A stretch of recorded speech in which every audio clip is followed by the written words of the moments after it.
Coming to you from a cozy little condo high atop Old Fourth Ward, Atlanta. Welcome to The Ron Show on America One Radio.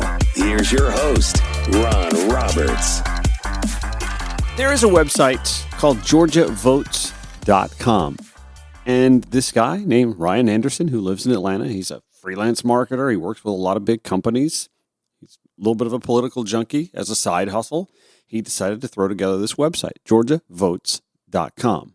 It is quite a useful tool, honestly, in that he takes data from the Georgia Secretary of State's office, the voter data that comes in each day in early voting, and will do on Election Day as well, and gives us a breakdown of not only how many folks have voted so far, but by race, gender, age, and the data that we're seeing so far, I don't know, pretty illuminating. We made a lot of headlines here in Georgia early on in the early election period because we beat the one-day record on the first day of early voting. Made a lot of headlines about that. Got a lot of folks excited, right? Oh my gosh, Georgia's going to show up and going to swamp 2020 numbers. Well, hold the phone. Ever since the first day of early voting, the numbers have actually sort of tailed off a little bit. I'm going to read directly from GeorgiaVotes.com. And again, thanks, Ryan Anderson, for doing this. This is really cool that someone took the time to put this together. I'm sure at some point in time, he'll be able to sell this URL and his methodology and make some money on it. He's not making any money on it. I see no advertising on it whatsoever. None. He could make money off of this. He's not even trying. Are we sure he's in marketing? Anyway, I'm just going to read exactly from the top of the website to let you know where the vote totals are compared to where they were at this point in 2020. So far in 2024 general election, 897,260 people have voted. That's good. That's a good number. Remember, though, we were over 200,000 just in the first day. We're 4 days in, and the pace has sort of kept tabs. But listen to this. At this point in the 2020 general election, that number was 1,224,136. We're off the 2020 pace. And I guess with the pandemic in 2020, perhaps we had more free time.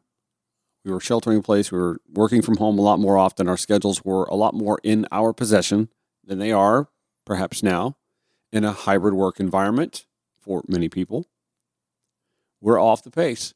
In fact, that turnout for the 2024 general election is 27% lower.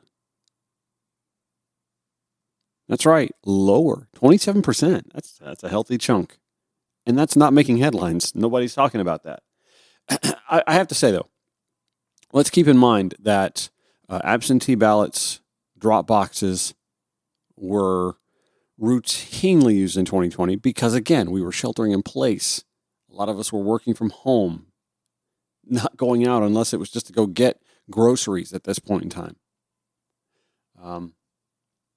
And that's not as readily available as it used to be. We don't trust the mail system. In fact, a lot of folks are telling you, I'm not going to say it, but a lot of folks are telling you if you haven't mailed in your absentee ballot yet, do you feel like taking that chance with a little more than 2 weeks and a handful of days for it to show up on time? It's so sad that the U.S. mails at this point. Thank you, Louis DeJoy. The evisceration of the federal bureaucracy is just gross. Anyway, the voting method breakdowns so far in 2024, 50,042 mail-in ballots and 847,218 early votes. That is in 2024. Let's look at the racial breakdown first.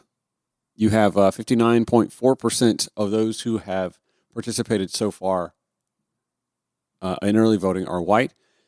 Georgia's population is 58.7% white. So white voters appear to be voting a little bit above their demography. 59.4% so far who have voted early are white. The African-American population of the state of Georgia, 33.2%. And the number of the percentage of early voters who are black is below that by about 5 27.5%. 27.8% of those who have participated so far in early voting are African American.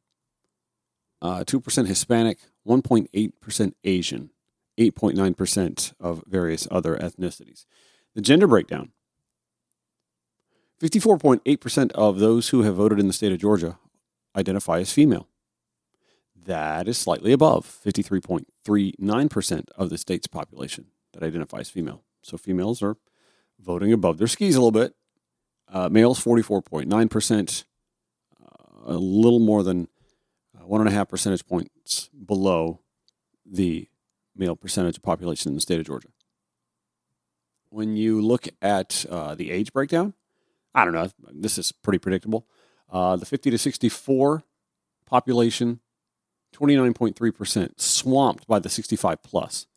Those 65 or older have really shown up. 45.7% of those who have shown up so far to vote early are 65 plus, including, by the way, former President Jimmy Carter, who dropped in his mail-in ballot at the Sumter County drop box location earlier this week, as he pledged to do. Looking forward to voting for Vice President Kamala Harris to be the first woman president. He got to do that this week. Okay, so again, 45.7% of those who have voted so far early are 65 or older, and then it drops off. 29.3% for the 50 to 64-year-old. I'm in that demographic. Wow. That's a demographic I didn't... I used to be like, oh, I'm in the 18 to 34. Nope. I'm in the 50 to 64 demo. So when you look at it, age 50 plus account for 75%. 3/4 of the early voters so far are 50 or older. All right, young people, it's your time. 40 to 49 takes up another 10%, 7%, 7.7% are 30 to 39, and 6.7% 18 to 29. The way I read the Georgia Secretary of State's early voting information, weekend voting will take place on the second and third Saturday before the election cycle. The way I read that is, since early voting started this Monday, this would be the first Saturday, and there is no, that I understand anyway, there is no early voting on the weekend. But that's my understanding anyway. So I believe that not tomorrow, but the next Saturday and the Saturday after, folks can do some early voting. But Ron, you ask, what about souls to the polls? That used to be a big thing. Well, it's my understanding, and I'm reading straight from the Georgia Secretary of State's voter information page, that some polling locations may be open on the second and third Sundays. And by the way, let me give Ryan Anderson some credit here. I don't know if he's physically having to put this data in or if it's just, I'm sure it's got to be auto-generated because this is exhausting work otherwise. Even county breakdowns, we're getting those now. And when we look at the three most populous counties in the state of Georgia, here we are with Fulton County, which has 891,933 registered voters. So far, 103,993 have participated. That's about 22.8% of its 2020 overall vote total. So a little less than 1/5. You go to DeKalb County, which has 586,722 registered voters so far. This is not good. So far, 59,708 DeKalb County voters have participated in early voting so far, or 18.5% of the 2020 vote total. Let's slide down here to Gwinnett with 656,820 registered voters. Again, paltry. Only 59,998 folks have taken the time to vote early, or 17.6% of 2020's vote total. Now, I'm seeing gaudier numbers from some rural counties. Towns County, 36.7% of their registered voters have voted. I mean, that's 2,500 people. But still, Towns County, White County, 3,700 of their voters have voted. 34.1% of their 2020 vote total. Stevens County, Union County, Quitman County, Pulaski, Rabun County, up in northeast Georgia, Greene County, Murray County, Dawson County. I'm reading off some pretty sparsely populated counties that are turning in 30% or better of their 2020 vote total so far. I mean, that may be the sudden embrace, the pivot to embrace of early voting and mail-in voting from Donald Trump and, of course, his running mate, J.D. Vance now. Remember, he not a big fan of early voting. For a long time, they wanted to make Election Day a one-day thing. This is something, by the way, we have to celebrate on the left. No matter what the numbers tell you early on, the opportunity to vote used to be such a finite, small window of opportunity that it was really hard for folks who had a job with long hours, multiple jobs, jobs with kids and kids' activities, to get in on a 7 a.m. to 7 p.m. window one day in the calendar year. And we've come a long way from that. So read into the numbers what you will, but having 3 weeks of early voting with 2 weekends thrown in as well, at least in the state of Georgia, we've come a long way. And never forget, to me, it's something that I will always take with me. This used to be something that the right opposed vehemently. And now I think they also see the benefit as well. We're seeing, as early voting started just this week in North Carolina, with all that they've got going on the western portion of that state. It's so important that they have options to vote. And you have to also, this is like, why do we have summer vacation in the United States, over the summer months? These are holdovers from the frontier days when it used to take a while to get to town to vote. Election day is on a Tuesday because it used to be that there were those who would go to church on Sunday and then get in their wagon, get on their horse to travel into town to be able to vote on Tuesday and then turn around and get back home with at least a day or two to get some work done on the farm before being back in church that following Sunday. Yeah, the school calendar is much the same way. Let the kids off during the busiest months on the farm so that those kids can work on the farm unabated from pesky things like education. Anyway, going off on a tangent there. This is something to celebrate. Early voting is something to celebrate. It's something that you would hope that most states partake in well enough to give its citizenry the option to vote. And listen, as a liberal, I'm not going to sit here and sweat the numbers being from what particular kind of county or what particular demographic or gender, et cetera, and so on. The more people who vote, the better the odds are for liberal and progressive candidates. That's it. More Ron Show after this on America One Radio and Progressive Voices via TuneIn. Follow The Ron Show on your preferred social media platforms at Ron Show ATL. Call the show if you'd like, 404-919-2725. J.D. Vance said something yesterday that sort of got me thinking in a teed-off fashion here. But I'll tell you what is going to bankrupt Social Security and Medicare, and that's Kamala Harris's plan to give Social Security and Medicare to illegal aliens who have no right to be here in the first place. There is no proof of that. There's no plan for that. So while Kamala Harris wants to roll out the red carpet for illegal aliens and give them Medicare and Social Security, no plan for the message of Donald J. Trump to people who are in this country illegally is simple. Pack your bags, because in 4 months you're going back home.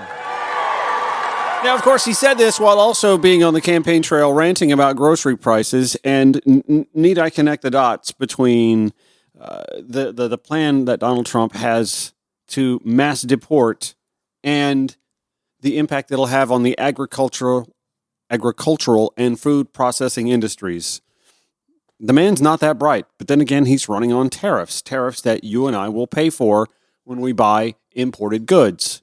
He's just not that bright. But where J.D. Vance really gets things wrong is in trying to conflate the Social Security and Medicare situation in a way that makes it look like we, the people, are being victimized by undocumented immigrants.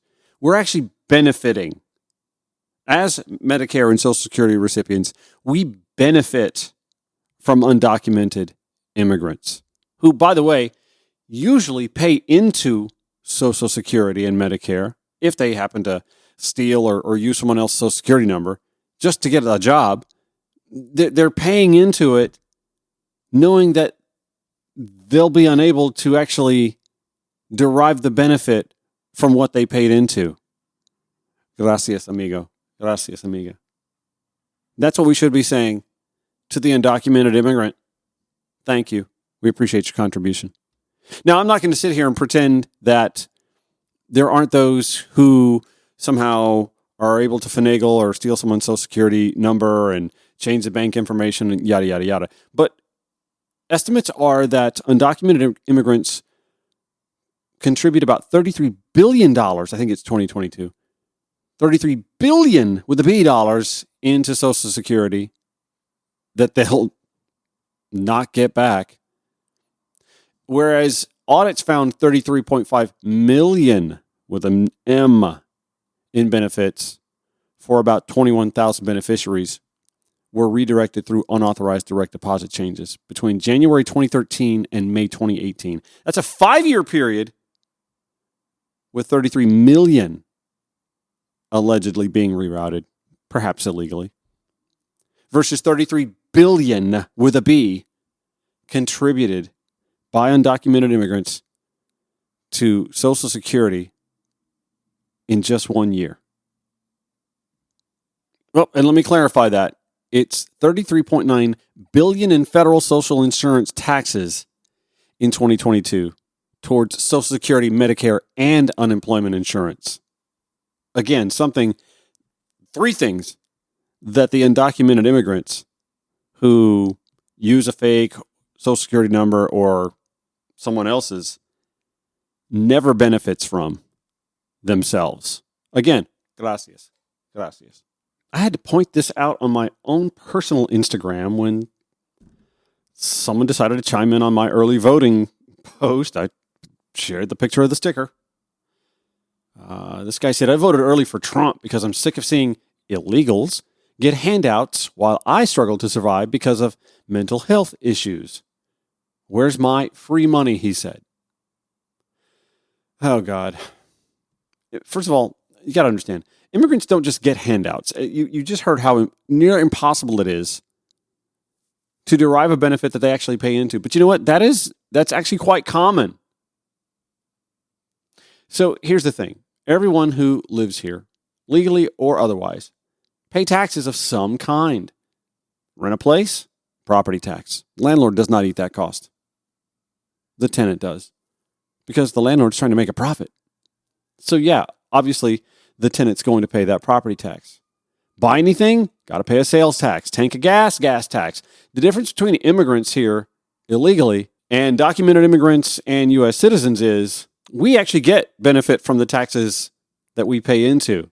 Seriously, again, I'm going to say this again. We need to be thanking the undocumented immigrant instead of demonizing them. This data, by the way, I'm not just pulling out of thin air. I'm reading from a CNBC piece from a couple of weeks ago when J.D. Vance was on Squawk Box making similar noise about Medicare and Social Security fraud. The article cites Tara Watson, a senior fellow at the Brookings Institution and author of the book, The Border Within: The Economics of Immigration in an Age of Fear. And later on in the article, they discuss that there have been cases of undocumented immigrants found to be misusing Social Security numbers to fraudulently access benefits. But Tara Watson says there are certainly some immigrants who are getting benefits when they shouldn't be, but I think it is a relatively small group of them. This is not a problem that I've heard specifically that, as J.D. Vance says, is widespread. That, according to Andrew Biggs, senior fellow at the American Enterprise Institute and former principal deputy commissioner at the Social Security Administration. But what would he know? J.D. Vance heard. This same CNBC article, by the way, towards the bottom, immigration overall is a net positive to Social Security and Medicare. Experts say both programs rely on funding from payroll taxes. The experts say that more immigrants means more workers who contribute to both Social Security and Medicare through their paychecks. Immigration in general has a very positive role.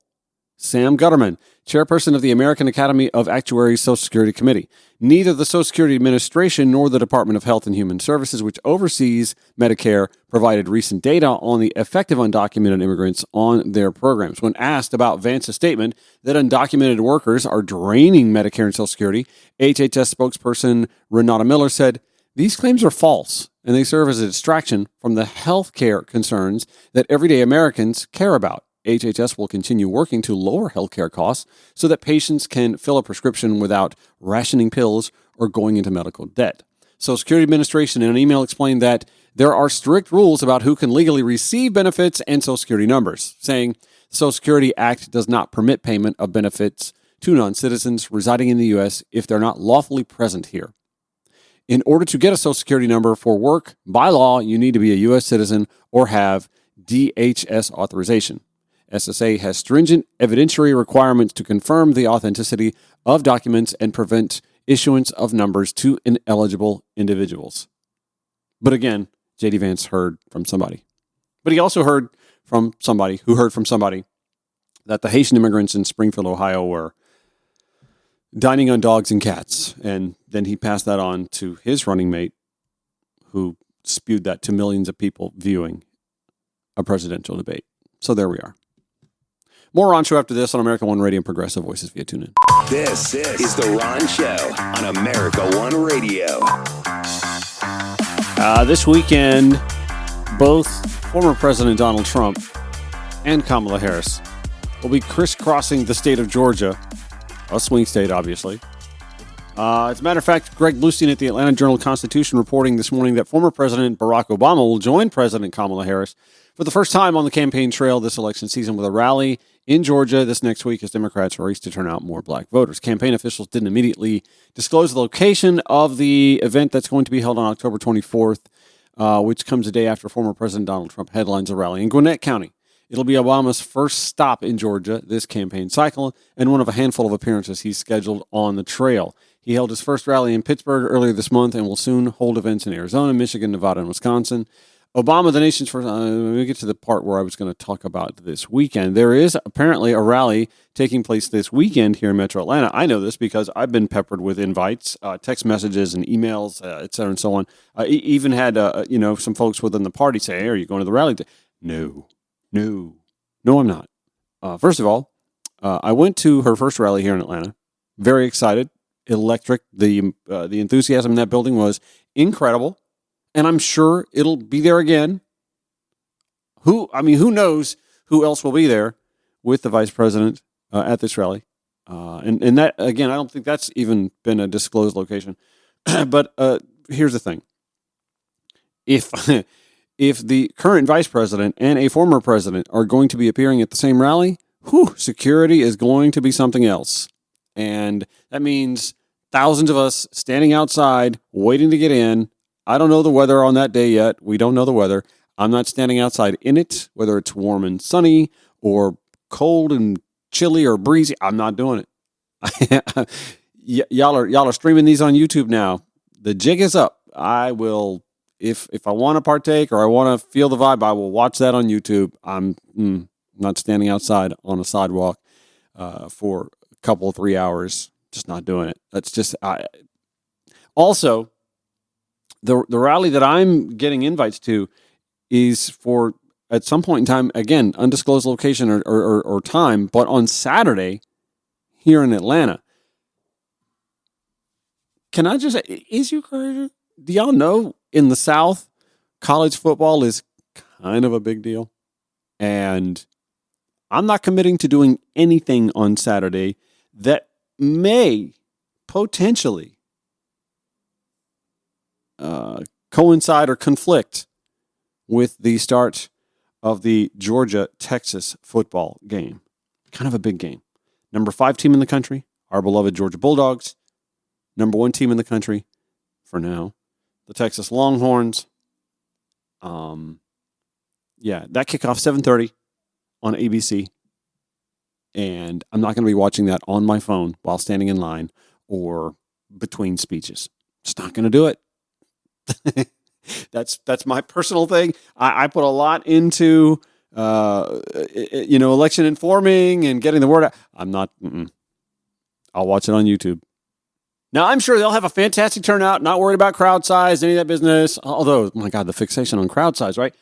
Kamala, by the way, took a swipe at Donald Trump because he's fixated on crowd size and ratings. We talked about the ratings, right? The Fox rating. Did we talk about this? Oh no, I'll get to that in a second. Crowd sizes. So apparently there were some folks who attended one of her rallies yesterday in Wisconsin and interrupted her. They were making some noise for Donald Trump, and she had the clap back, man. Oh, you guys are at the wrong rally.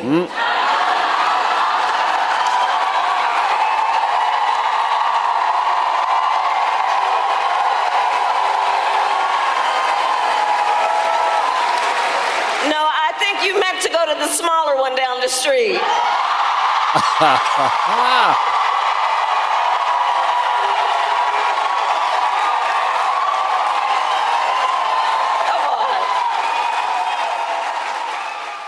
Incidentally, again, about ratings, Fox News sit down with Vice President Kamala Harris netted, I think, 7.1 million live viewers.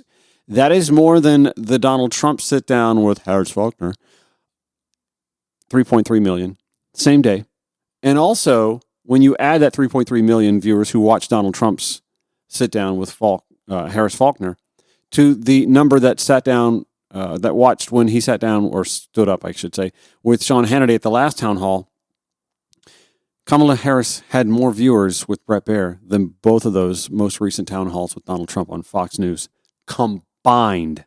By the way, Bret Baier did apologize. I don't know if did you see this? Bret Baier did apologize for airing the wrong clip. Kudos to Bret for doing this. That had to be tough. I want to say that I did make a mistake. When I called for a soundbite, I was expecting a piece of the enemy from within, from Maria Bartiromo's interview, to be tied to the piece from your town hall, Harris, where you asked the former president about the enemy from within. It just had the piece about the town hall. Which made everything sort of misleading. It felt very misleading, but again, Vice President Kamala Harris quickly addressing the fact that that was not the correct clip. I mean, she knew what was supposed to play. I'm not saying that she knew what was supposed to play, that she had some idea what Fox News was going to play, but she knew full well that what they did play was not a clip of Donald Trump actually speaking about the enemy within and calling in the guard or the military to address it. She was on her toes while sitting down. She was on her toes. She knew exactly what was supposed to be referenced, and instead of his kind of brushing it off at the town hall, kudos to her for doing that. I think at the end of the day, and I said this yesterday, at the end of the day, the sit down with Kamala Harris and Bret Baier was a net positive for Kamala Harris and not for Bret Baier, because yesterday, who's backtracking and who's clarifying and who isn't? By the way, we have our own billionaire. They've got Elon Musk, Kamala Harris, Tim Walz. They have Mark Cuban. Mark Cuban speaking in Wisconsin yesterday. I'll have audio of that when the Ron Show returns on America One Radio, Progressive Voices via TuneIn. All right, final stretch of the Ron Show for the day and for the week. Donald Trump has been trotting out, or has he been jumping him out? I mean, it's just watching Elon Musk hop and skip and jump out to a rally is weird. I can use the Tim Walz reference. It's weird. It is weird. Anyway, Kamala Harris, Tim Walz, they have their own billionaire, a fellow by the name of Mark Cuban. You may have heard of him. Shark Tank, Dallas Mavericks CEO. He's also wealthy for reasons other than that, obviously, but, those are the things that make him famous. He's also now hitting the campaign trail for Vice President Kamala Harris and Tim Walz. So let me give you a taste of him hitting the campaign trail in Wisconsin yesterday. What's up, Lacrosse? How y'all doing? Y'all here to have a little bit of fun? I like that. Would y'all mind if I, pick on Donald Trump a little bit? Okay. So some of you may know me, some of you may not, but I'm on the show called Shark Tank. Has anybody ever watched it? That's what I like to hear. And I also own part of a team called the Dallas Mavericks, who happen to be playing the Bucks tonight in Dallas. I won't make you say go Mavs. What you may not know is that I have started and invested in a lot of different businesses, a lot of them. And I'm proud of the fact that I've created more than 1,000 millionaires. More than 1,000. A lot of that on Shark Tank. And so a lot of what I love doing is I love helping companies become successful, which is why this election is so important to me, and to all of us. This election is a battle for entrepreneurs. This election is a battle for small business. Do we have any entrepreneurs in the house? Anybody who ever started a small business, works at a small business? That's what I like to hear. I got some interesting information for you. Did you know that there are 33 million businesses in this country? 33 million. That's a lot. But did you know that 99.5% of them are small businesses? That's insane when you think about it. The big guys only have 0.5% are big companies. And that's why Kamala Harris wants to grow the number of small businesses in this country from 33 million to more than 50 million. She wants to do it because she knows that small businesses drive this economy. She knows that more than 55% of new hires, new jobs, new hires every single year, more than 55% come from small businesses. So it's all of you that are here, the entrepreneurs, the small businesses that are here, you guys drive the economy and make it better. But I like that. I like you guys. Yeah, you guys get it. You know, small businesses aren't just about driving the national economy, they're about communities as well. We all have the stores that we've been going to for years, the people we know that work there. Maybe they were the first jobs that we had when we were in school. Oh, you can't hear me? You can't hear me as loud as I am and you guys can't hear me? Is that better? As I was saying, she knows that small businesses are an integral part of our community, that we grow up with them. And she wants to help those businesses grow because she knows that maybe one of you here right now will start a business that turns into the next Google, that turns into the next Nike. And I want all of you to just ask yourself, why not me? Why can't I be the one that starts that business? Why can't I be the one that changes the world because I took that first step to start that business and Kamala Harris helped me take that first step? That's why what she is doing is so important.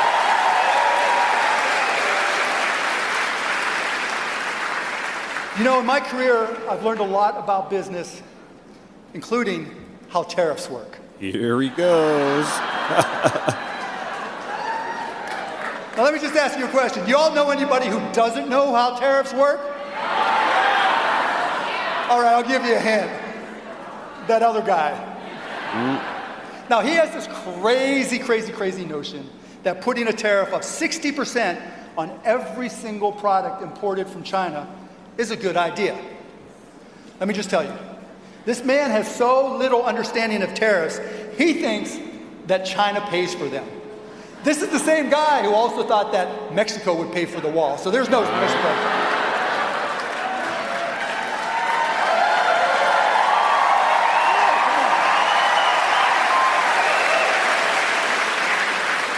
Did Mexico pay for that wall? Hell, no, you said it wrong. Hell no. That's what I'm talking about. You know, we all know that across-the-board tariffs are a tax on everybody. All the major economists have said so. Kamala has talked about it over and over again. But, you know, I'm going to give him a little bit of credit. I honestly think that he used to understand how tariffs work. I mean, back in the 90s and the early 2000s, he was a little bit coherent when he talked about trade policy. And he actually made a little bit of sense. But I don't know what happened to him. The way he's been thinking about tariffs and trade now, something's a little bit lost. And now his trade policies, particularly with tariffs, are basically just gibberish. Do you hear what I'm saying? Thank you. Thank you. But wait, it gets worse. When it comes to tariffs with Donald Trump, it gets a lot worse. Hear me. I'm sounding like Kamala. Hear me when I say that Donald Trump wants you to have a lousy Christmas. Ooh, that's a good attack ad. Donald Trump is that Grinch, the Grinch that wants to steal your Christmas. Now let me explain. People just don't realize how many of the products that we use on a daily basis are made in China. It's a lot. And this time next year, you're going to be making decisions on the Christmas presents you want to buy for family and friends, won't you? All the toys, sporting goods, clothes, shoes, backpacks, even the good old book of dad jokes that I get every single Christmas. If Donald Trump is elected and he puts these 60% tariffs on Chinese products, they are all going up. All those things you buy are going up. Not by 10% or 20%, but by 50 or 60% or more. It'll be up so much you won't be able to afford the presents that you want for your family and friends. That's how bad the tariffs he wants are. I didn't hear you. I'll ask you another question. If prices go up 50 or 60%, will you be able to afford all the presents you want to buy for your family and friends? No. Hell no. Hell no. I've got some new best friends. I like it here. You know, it'll be tough. It'll be heartbreaking not to be able to buy the Christmas presents that you want. And you know who will be the Grinch that stole that Christmas? Yeah, we don't like him. Let's just call him the Grinch from now on. But you know what? It gets worse than that. It's not just about the Christmas presents you won't be able to buy because his tariffs made them too expensive. But we were talking about small businesses. The local retailers that you've been supporting for years that are in your community, the local clothing shop, the local sporting goods store, the local knick-knack store that carries all the candles and all the goodies and funky gifts that you like to buy, their costs for everything they sell, or most of the things they sell, could go up by 60%. And unfortunately, when you raise your prices, again, the Grinch doesn't understand how economics work. But when the tariff increases the cost of their goods, the things that they sell, and they have to raise the price to match the tariffs, are they going to sell as much? Thank you. I thought I had you all trained too. And so what happens is, when people can't buy as much as they were going to because the prices went up because of these stupid Chinese tariffs, not only is it a bad Christmas for you, but it's a bad Christmas for every single retail. The Grinch is the one that's going to be putting these companies out of business. The Grinch is the one that's going to be putting these small businesses. Thank you. Let me just say, this is the first time in my entire life someone's ever said they can't hear me. Behind every small business, there is an entrepreneur that busted their ass. Behind every small business, there is an entrepreneur who gave up almost everything to be able to start that business, who dreamed of a better future for their family. The Trump that stole Christmas, the Grinch, will crush those dreams if elected. So let me tell you again.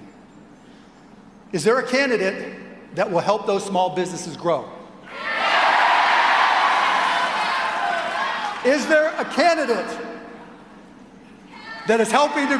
Thank you, there you go. Can I get a hell no? But there is one candidate who has an amazing program for small businesses. There is one candidate who is trying to help every single entrepreneur make their American dream come true. On Shark Tank, I invest in so many companies, and I talk to so many, and I help them. I see the struggles, I see the opportunity, I see the heart, I see the fear sometimes when you're running the business. And if Donald Trump is elected, that 60% across the board tariffs, or even worse, can put them out of business, which is exactly why we need Kamala Harris to be the next president of the United States of America.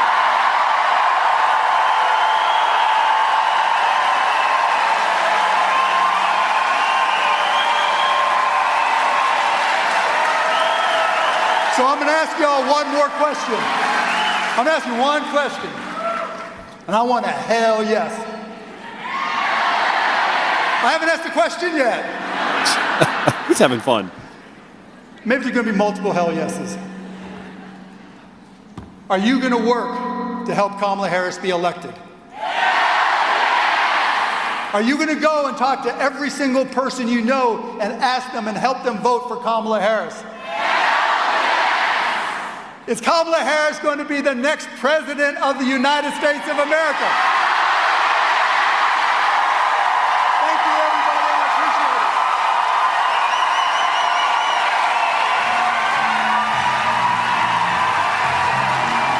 it. See, once again, to me, this is the difference between, knowing your and knowing you are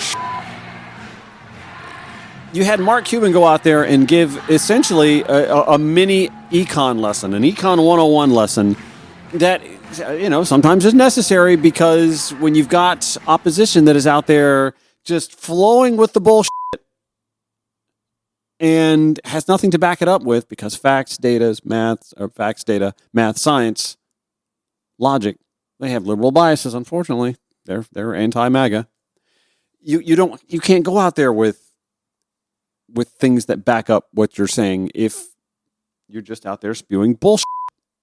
We talked about that with immigration. J.D. Vance talking about, there being so much Social Security and Medicare fraud.